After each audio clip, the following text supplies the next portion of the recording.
Osepeli na fachi beton. Botombola maboko likolo bola.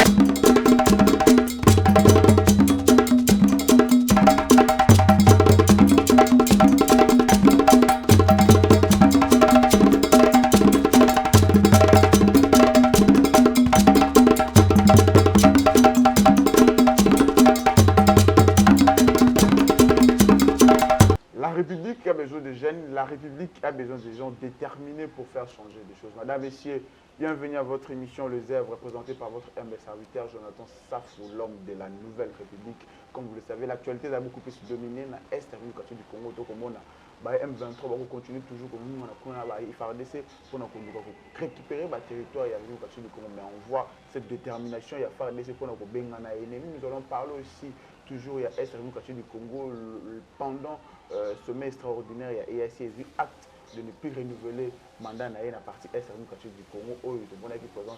Tous les Congolais croient que la présence de l'EAC est Est du Congo. Malheureusement, bilan à Bango, d'après certains analystes politiques ou bien d'après quelques Congolais, au bas de l'analyse dans la partie Est du Congo, qui force na Bango est largement présence dans Bango, allez dire, est largement échec. Mais nous allons parler aussi élection, autant comme on a candidat dans la course présidentielle, va continuer toujours campagne. On voit Félix Antoine Tshisekedi va continuer toujours campagne. Il était à Gemena, il a toujours pour Kolbela.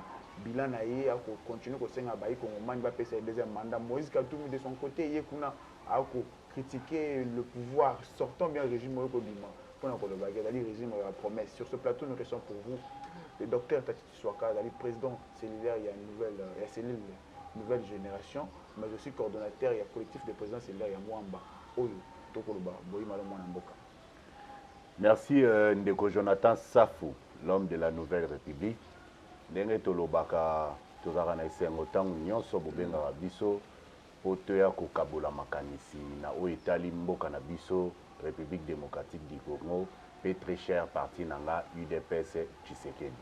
Yambo ya kobanda émission topesi bongo mbote pe bokasi ebele na chef de l'État son excellence Félix Antoine Tshisekedi Tshilombo. Oyo azali bongo l'homme providentiel. Mutu oyo azo relever défi ya émergence ya Congo na yango toko pesa ye lisusu deuxième mandat.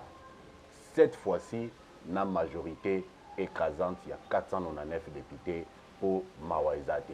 Tomoni pe bongo le meilleur et le vaillant secrétaire général Augustin Kabouya, l'homme de terrain. Oyo nga na bengaka mingi Sukhoi 25 na sima na inde toza aligné pour atteindre l'objectif oyo numéro 20 le fachi national apesaki biso bongo ya kotambola na ye na cadre ya que parti eye bandenge nini ya ko instaurer na vision na yango oyo to pesaki mokonzi ya mboka oyo to bengi bongo le peuple d'abord. Oyo bengi bongo le peuple d'abord mwana mboka ndenge za la kabo mais on avant d'aborder toutes ces questions d'actualité nous to le belaka boni santé politique ya République démocratique du Congo. Santé politique ya République démocratique du Congo ezali bongo malamu na yango parce que bomoni que mboka na biso eza engagé na voie ya élection. OK.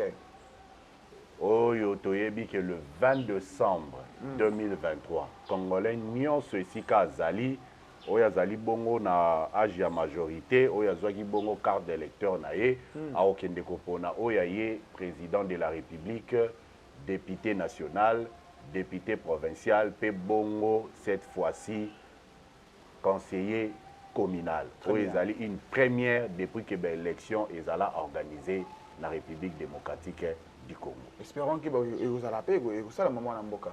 Non la santé politique ezo kene malamu. Mais ko salema yo omonite même ba oyo balobai que élection kozala te babandaki campagne avant même kutu senya lancé. Le 19 tomonaki bango déjà na ba 18h déjà bazo préparer ndenge nini ya kokita kosala ba descente alors que ba ebisaki batu que élection kozala te. Alors que ba ebisaki batu que élection eza crédible te.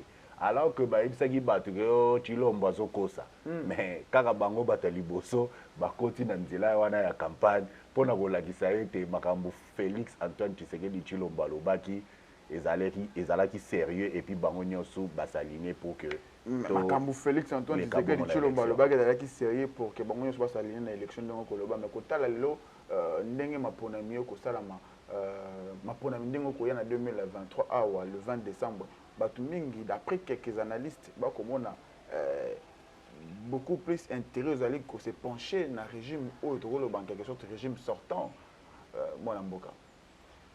Bon, je ne sais pas par quelle appréciation balobi qui a intérêt à se pencher, mais il que naebi que ba candidat nyonso baza sur terrain.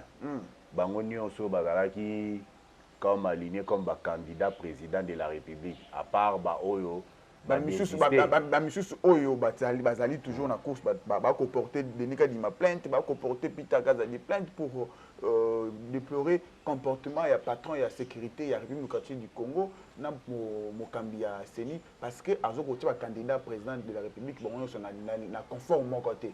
Il paraîtrait il y a un lot de candidats présidents de la République où on va privilégier, monsieur Bazali privilégié parce que la sécurité n'a pas en danger. À l'occurrence, comme on a Martin Fayul, Denis Mukwege, Denis Sessang, Marie-José, il faut qu'on va porter Peter Kazadi, na Denis Kadima plainte.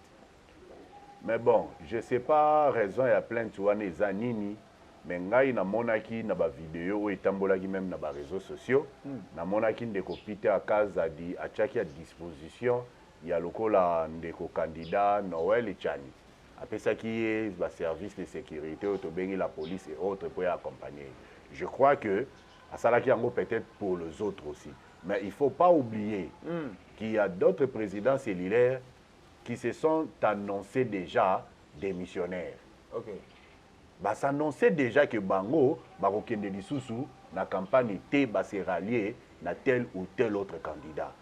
Mais jusque-là, officiellement, ça demande en boka. Moutoua Rokende campagne té. Ou à ça une activité mon côté. Car du fait qu'il y a Foutaki Mbongo pour nous la candidat député. Mais Ezali Moko Yamibeko Yalou électoral et c'est un candidat président de la République, il a le droit d'être accompagné, être sécurisé par la police nationale congolaise. Mais le candidat Ngoye Moko a désisté. C'est clair, non? Martin Fayul a désisté, Denis Mukwege a désisté, Denis Sessang a désisté, Mwana Mboka maman Marie-José il faut qu'elle désisté, Mwana Mboka bazali ko se plaindre sur le plan sécurité na bango. Mais alors c'est que IDPS bakanisa ki IDPS ezali parti démocrate to comme on a IDPS comme siko ko s'accaparer na nyonso. Bazali ba candidat président de la République. Bazana ba règle du jeu ezo senga na bango. Ils ont payé na bango ba avantage oyo ya sécurité et autres. Très bien. Mais ce qui bomoni que bokoti en possession na yangote. C'est simple, c'est d'approcher celui qui a ces pouvoirs là de le faire pour disponibiliser les bino sécurité. Est-ce que na plainte tombo bando ki ndeko samba wana ndako pesa bino sécurité? Pour plainte wana eza procédure judiciaire. Très bien. Oyo ko moulaï. Vous n'avez que soit à vous adresser à président Seni pour y coordonner campagne oyo na cadre technique quoi. Bon approcher ben c'est que non voilà ils ont un article tel na comment est-ce qu'on appelle ça encore na bon ba loi Seni na loi électorale voilà et sengeli tozala na ba sécurité. C'est à lui maintenant d'appeler celui qui a ces pouvoirs là pour appeler Sabino Siko réellement c'est que plainte et tout on est à politique à Matuvi la politique à Matuvi on a tout le monde a gagné na temps na 2018 temps Kabila to on a idée personne ko asalma même makambo yo PPRD c'est là que na 2018 moni Shadara otamba na ba JR mais ba candidat mususu ba ko pesa ba 10 policiers c'est que idée personne comme on ko ça copie coller PPRD moi na mboka. Bon, na évité ceux qui ont évoqué Chadari. Pourquoi? Parce que Chadari n'était pas le président sortant. Il y a le président sortant. Oui, mais il y a président sortant. À la différence, Félix Antoine Tshisekedi Tshilombo, il a président sortant, mais il a la remise et reprise car il a parce qu'il a gagné. Donc, il faut confirmer déjà l'élection Félix Antoine Tshisekedi. Biso ba tuto voter. Il y a opposant ba koloba il est machine déjà préparé qui est là qu'on a eu en 2023 oyo ba ko sala le ko bango déjà ba ko fabriquer biloko na bango pour réélire Félix Antoine Tshisekedi. Qui nous avait battu en 2018? Personne. Si on a organisé en 2018, on a organisé en 2023. Donc, pour clôturer le sujet en guise de conclusion, santé politique, la République du Congo est malam. Oui, est malam. Très bien, mon amboka, tu mets Makambo Italie, Est, République du Congo. Le lot, comme on a, il t'a été Kolamboka déjà, le bac qui m'a si sur Rouchou, c'est mort, mais M23, ça apparaît vraiment dans le territoire. Mais comme on a fait DC, à continuer. Qu'est-ce qui ne va pas dans la partie Est, République du Congo, mon amboka?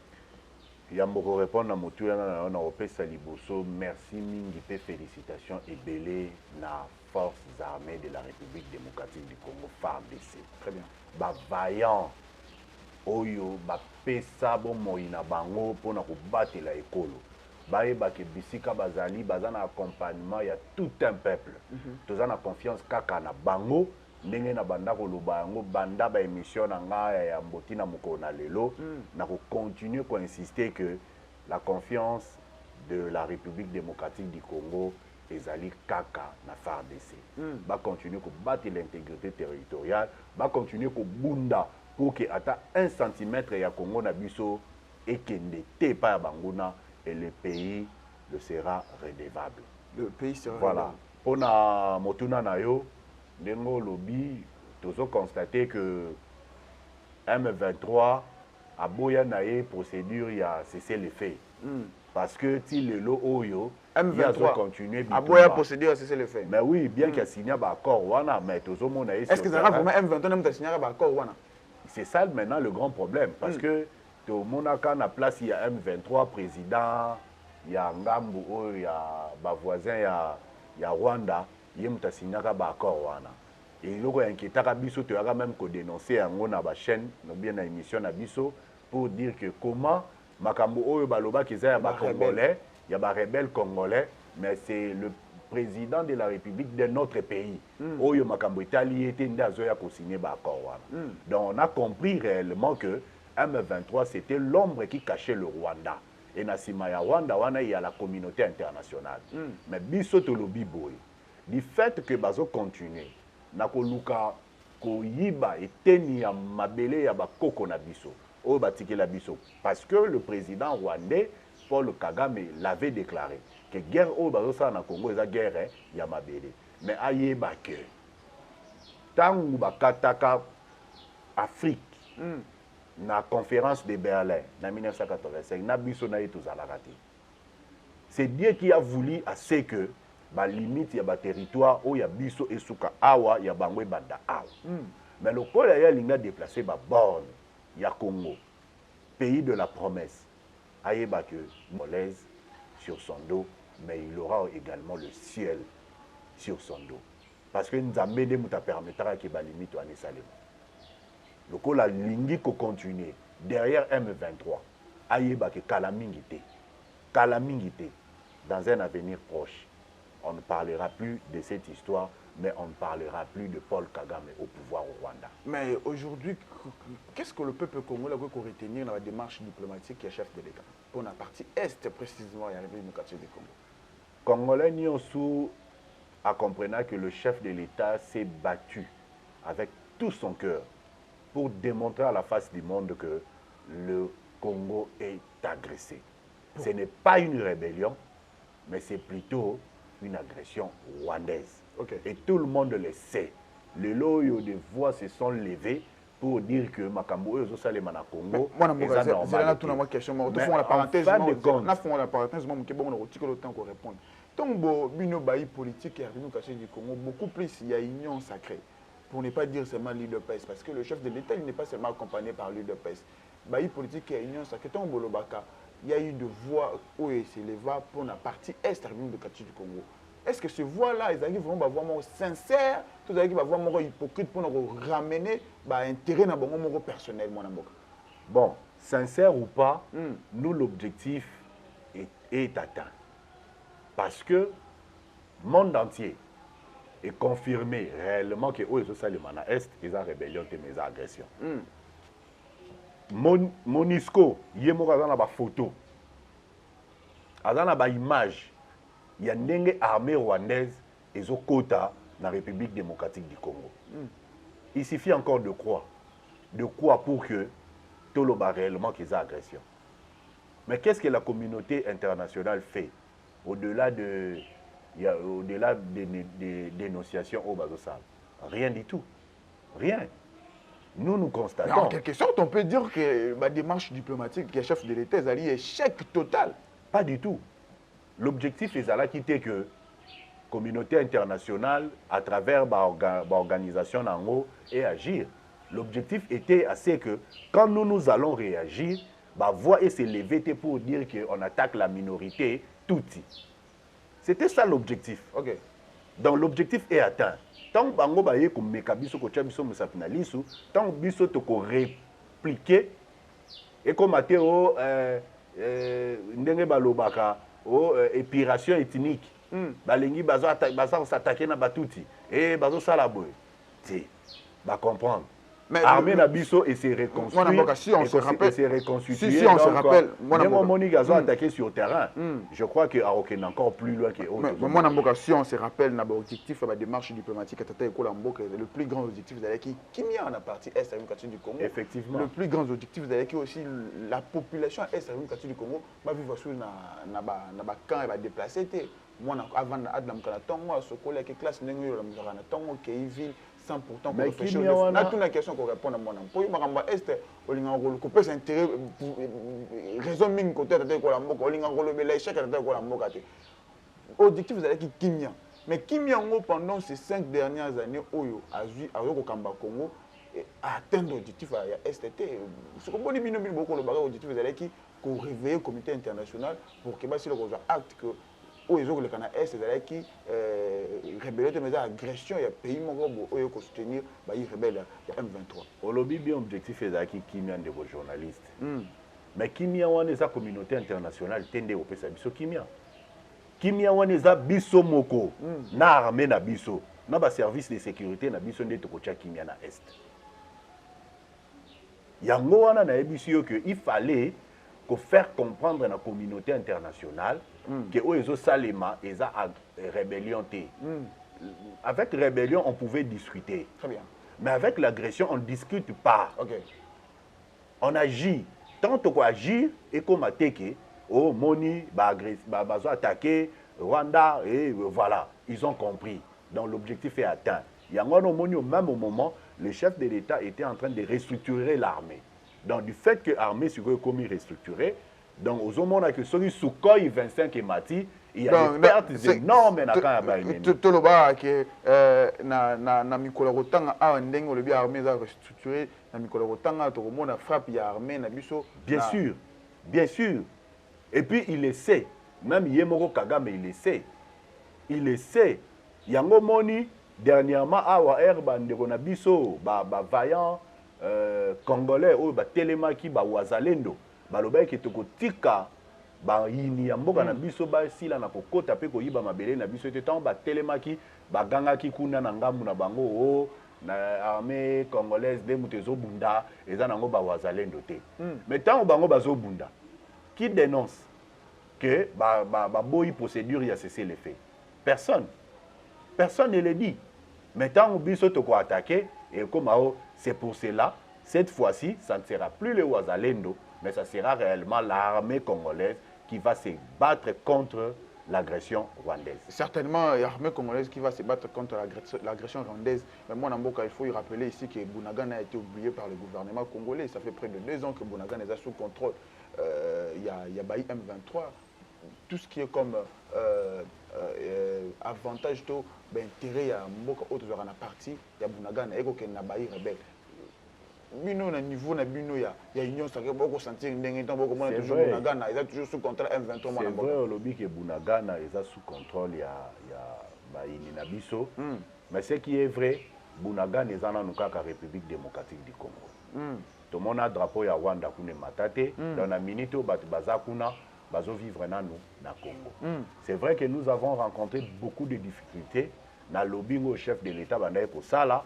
Parce que bamemaki biso na ba procédure ébélée, il y a ba négociation, procédure il y a signature à ba accord et tout ça. Et chef de l'État a mis bango jusqu'au bout. Parce que lui, c'est un jusqu'au boutiste. Ok. Mais lui, jusqu'au bout, il y a quoi épuiser. Lui, c'est un jusqu'au boutiste. Il y a quoi épuiser réellement dans la voie diplomatique. À épuiser la voie diplomatique, non, retomber zéro. Donc, dans la minute où voie diplomatique, on a peut-être aux comprendre volontairement.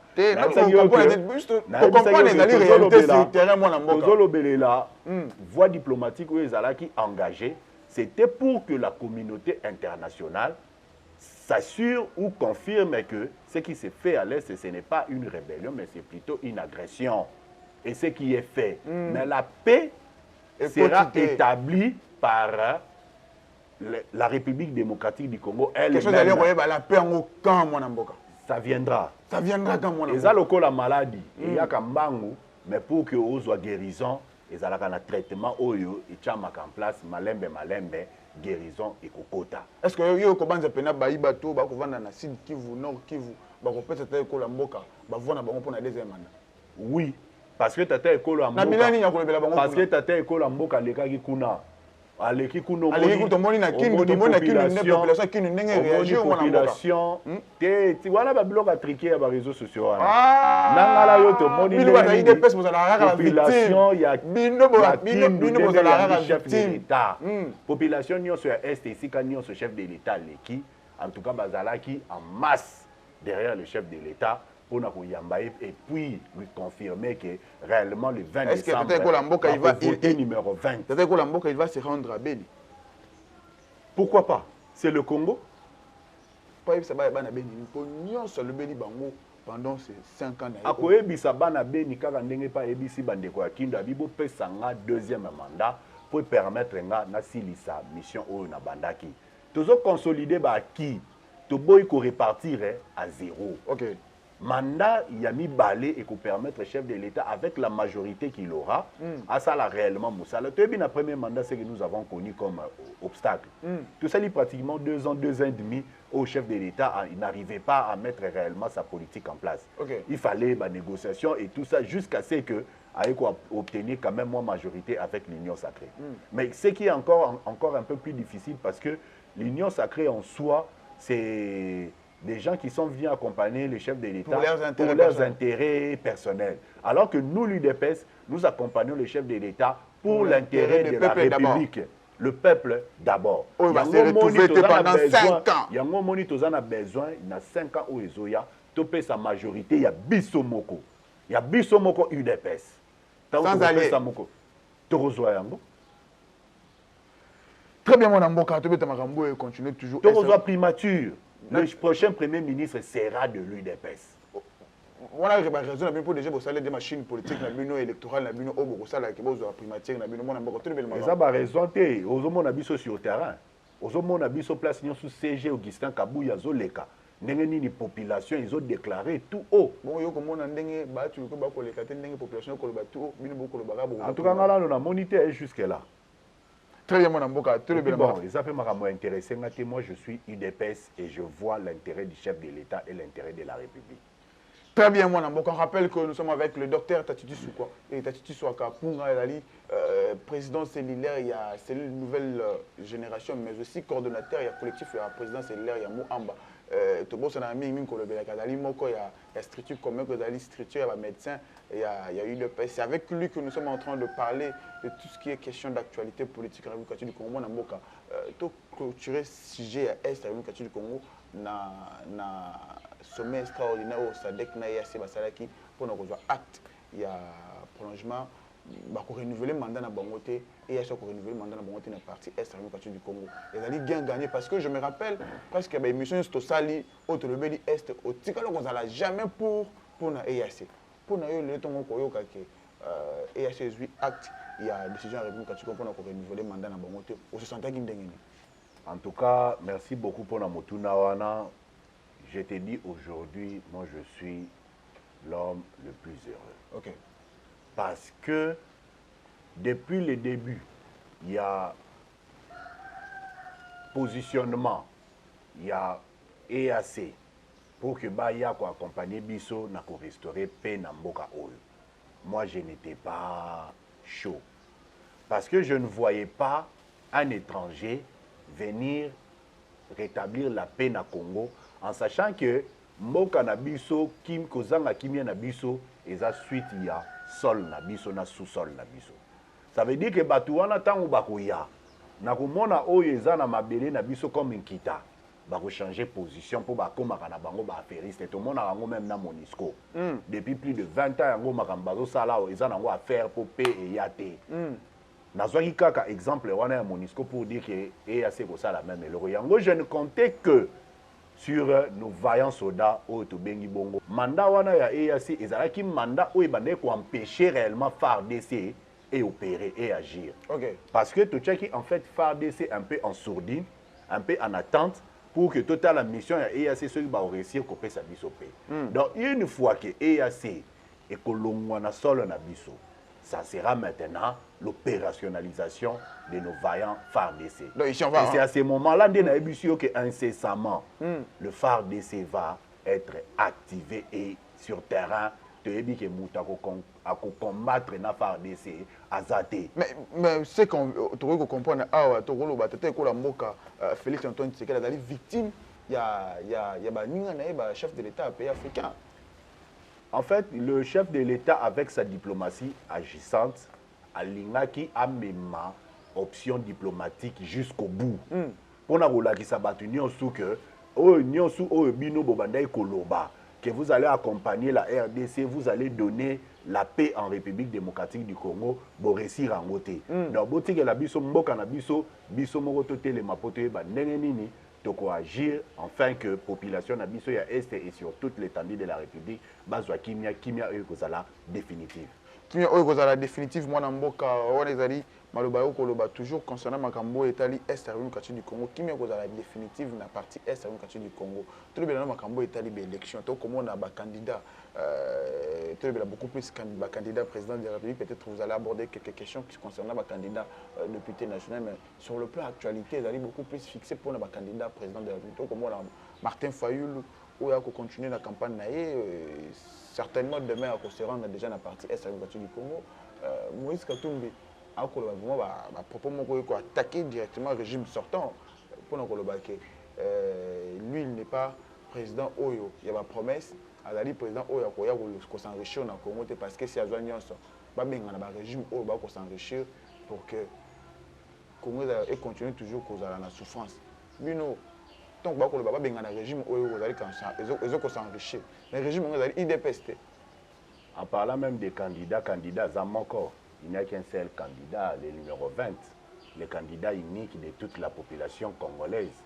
Félix Antoine Tshisekedi Tshilombo. Il y a 23 candidats actuellement. Le numéro Moko, ils ont numéro 20. 23 candidats. Le 20 décembre 2023. Déjà, candidat au Tukotanga Komba, Madidi. Mais il y a clair à l'objet que ceux qui vont voter, moi Mboka. Na bango nyonso wana mais nan mwana mboka ezanani parce que ye moko ayebi origine na ye a lobby clair même si déjà population congolaise bo voter numéro 20 de père et de mère. Mais mwana mboka on comprendre que bango moko déjà sur le terrain bazo battre campagne pour na biso et puis en plus il y a le bar que ba élection kozala te ba candidat député na ye même ba s'aligner te. Mais tout cas, moi, je suis dans la campagne électorale. On voit qu'il y a d'autres personnes qui ne sont pas sérieux. Bah éviter nini bazo sala na politique et sengé na bango ba ke na ba fada na ozo ba sala ba misala na bango commerce ba dans sala et l'autre là les Juifos Zambo Marocco ceux qui Italo Greco, il ne vient pas au pouvoir pour s'enrichir. Vous comprenez que mais c'est dangereux. Il ne vient pas au pouvoir pour s'enrichir. Je te dis, c'est dangereux de mettre un commerçant à la tête du pays. C'est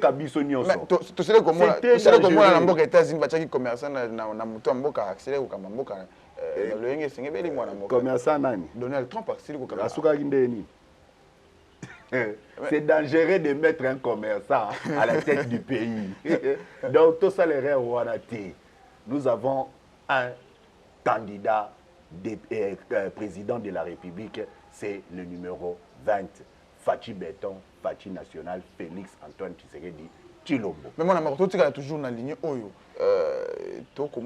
peut-être que la mort continue toujours campagne naïe, mais Moïse Katumbi à cause de la directe la population tout le monde est dès que je suis élu je viendrai vous libérer.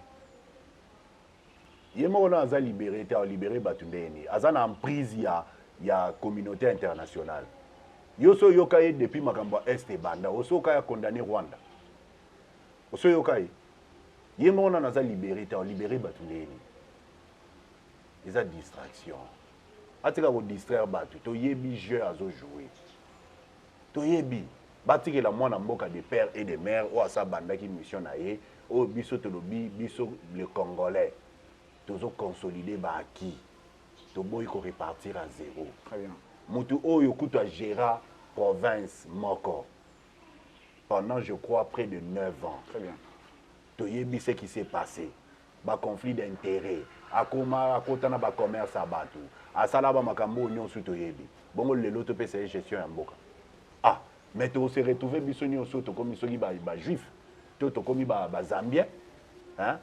Mutuango oyo tozoloba lelo aza président de la République mais moi na aza député na Zambie.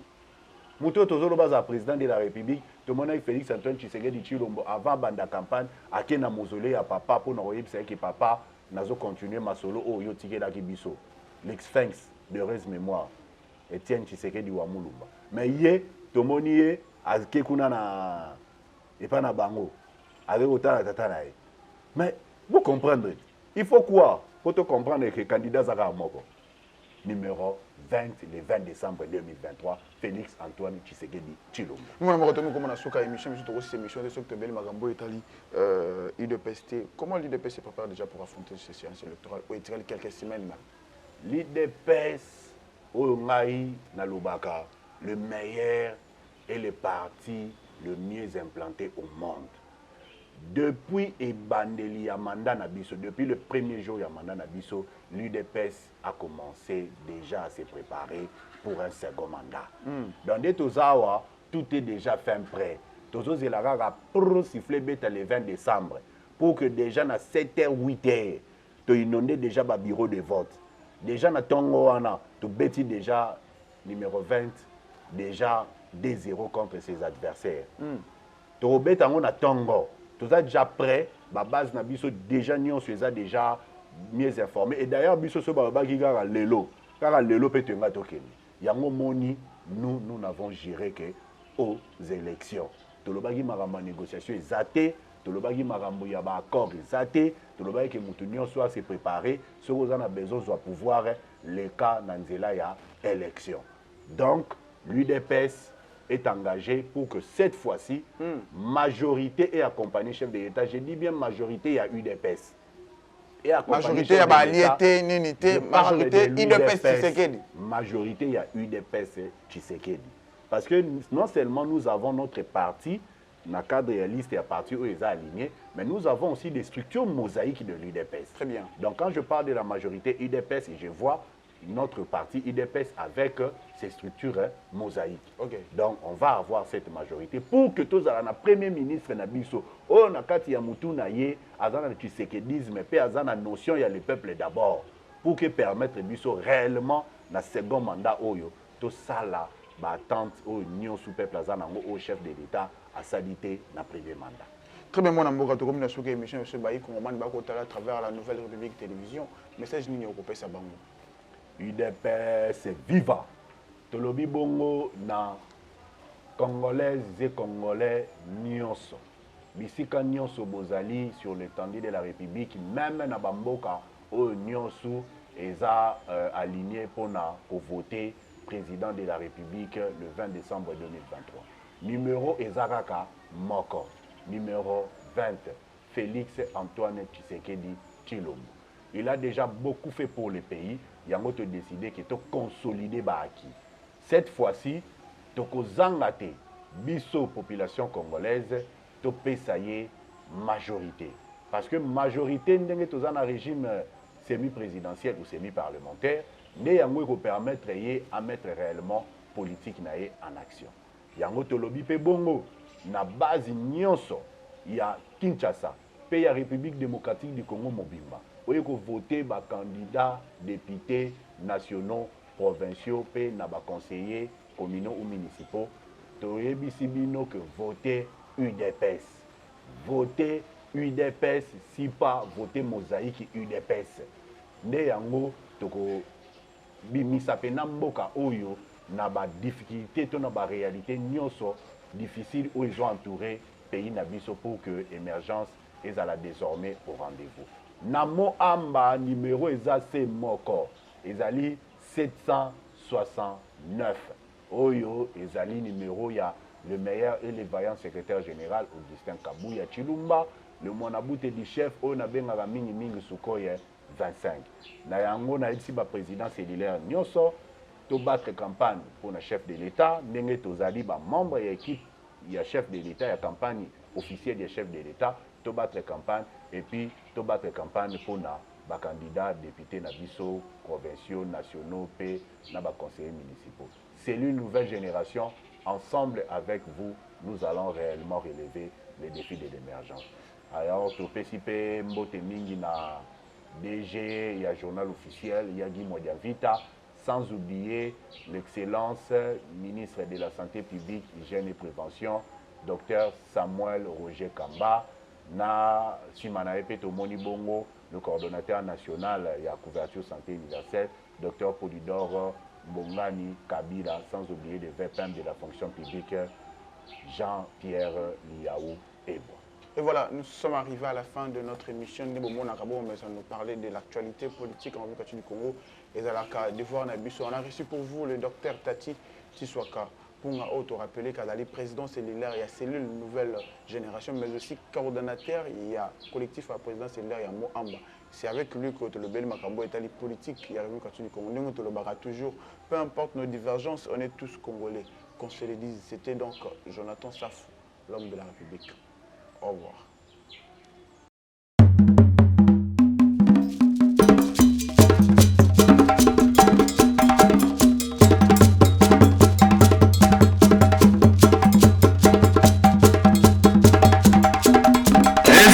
Osepeli na fachi beton botombola maboko likolo